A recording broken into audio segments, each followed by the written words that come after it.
Bonjour à tous et à toutes, c'est Stéphane de SRC Bois, j'espère que vous allez bien. Bienvenue dans mon atelier. Alors aujourd'hui une vidéo où il y a du copeau, puisque je vais vous montrer comment j'ai réalisé le plateau de cette table de style Live Edge. Alors Live Edge pour bord irrégulier. Je vous montre dans cette vidéo comment j'ai resculpté les bords pour retirer l'aubier. Et puis je vous montre aussi comment j'ai fixé le pied central et puis l'ajout de quelques éléments dessous pour rigidifier un peu l'ensemble. Je vous en dis pas plus, je vous laisse regarder la vidéo et puis on se retrouvera à la fin pour que je vous donne quelques petites explications par rapport à la fabrication de ce plateau. Bonne vidéo!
Eh bien voilà, la vidéo est terminée. J'espère qu'elle vous aura plu, j'espère qu'elle vous aura donné envie de réaliser votre propre table, alors qu'elle soit avec bord irrégulier ou pas, hein. Le principe est exactement le même. Alors j'ai pris l'option, parce que j'ai cette option à l'atelier, d'assembler avec des dominos, parce que ça fonctionne très bien. J'ai déjà réalisé par le passé une table. Mais vous auriez pu faire un assemblage rainure fausse languette. Alors rainure fausse languette, arrêtez, parce que si vous n'arrêtez pas votre rainure, vous avez le petit côté inesthétique de la vision de la rainure sur la tranche de vos tables.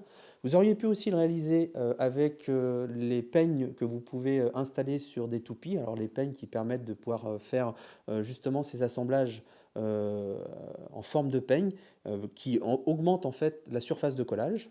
Donc ça c'est une autre option. Alors moi je ne l'ai pas prise parce que je n'ai pas l'outil pour le faire à l'atelier. Pour que le plateau de votre table soit le plus stable possible, il est nécessaire de prendre quelques petites précautions. Alors la première des précautions, c'est de regarder le sens, une fois que vous avez trouvé le parement de votre bois le plus joli que vous voulez mettre en évidence, si vos cernes de bois sont toutes parallèles les unes aux autres, c'est-à-dire si toutes vos planches ont les cernes parallèles les unes aux autres. Donc ça c'est la première des choses à vérifier. La deuxième chose à vérifier, c'est au niveau du cœur de votre planche. Alors si par exemple sur cette planche-ci, vous avez le cœur en partie haute ici, sur cette planche-ci, vous allez coller juste à côté, il faut que votre cœur soit en partie basse. En fait, il faut alterner le sens de cœur en fonction des planches que vous allez positionner. Alors pour la raison suivante, c'est que si vous n'alternez pas, votre table risque de tuiler dans le temps, risque peut-être de s'écarter au niveau des jonctions de colle que vous avez réalisées. Donc c'est important de vérifier ces deux points. Ensuite, vous avez certainement vu dans la vidéo, j'ai installé deux petites barres métalliques dessous. Alors, j'ai installé pour la première fois des barres métalliques parce que sur une précédente table, j'avais installé des traverses bois. Alors, ça fonctionne très bien aussi, hein, il suffit de bien dimensionner ces traverses. Alors, ces traverses ont une utilité, c'est pour aussi garder le plus plat possible votre plateau, pour éviter qu'il ne tuile dans le temps. Donc, ces traverses en bois que j'avais installées, je les avais installées et incrustées dans une rainure. Alors, j'avais fait très peu de jeu entre la traverse et la table. Parce que je m'étais dit, voilà, c'est plus esthétique, c'est plus joli. Mais ça a été une erreur, en fait, parce que la table en elle-même, sur sa largeur, s'est rétractée. Alors, c'est rétracté de quasiment 6-7 mm. Et comme je n'avais pas laissé de jeu entre la traverse et la table est venue donc en contrainte et s'est comprimée sur les traverses et a commencé à légèrement fissurer sur la partie inférieure. Alors j'ai pu rectifier le tir assez rapidement puisque en fait j'ai mis des petits papillons pour bloquer les fissures et puis j'ai redémonté donc mes traverses et j'ai redonné du jeu par rapport à la table en elle-même. J'ai laissé pratiquement 5 mm de chaque côté pour que la table puisse continuer à se rétracter en fonction de l'endroit où vous allez l'installer. Il se peut que vous allez l'installer proche d'une cheminée par exemple, donc une pièce qui va être relativement sèche, donc votre bois va avoir vraiment tendance à se rétracter avec le temps. Au niveau collage de cette table, alors j'ai utilisé de la colle PU. Alors c'est la première fois aussi que j'ai utilisé de la colle PU pour réaliser une table, parce que par le passé j'ai déjà réalisé une table et j'ai fait les collages avec de la colle blanche. Alors ça a bien fonctionné bien entendu. Mais la colle PU, c'est une colle PU qui pour moi a plus de résistance, parce que c'est une colle PU qui est normalement destinée par exemple pour coller les portails en extérieur. Donc les portails en extérieur étant soumis à des variations d'humidité, de température assez importantes, la colle PU a cet avantage de vraiment résister. Au niveau finition, j'ai appliqué un vitrificateur. Alors un vitrificateur sur toutes les faces de cette table.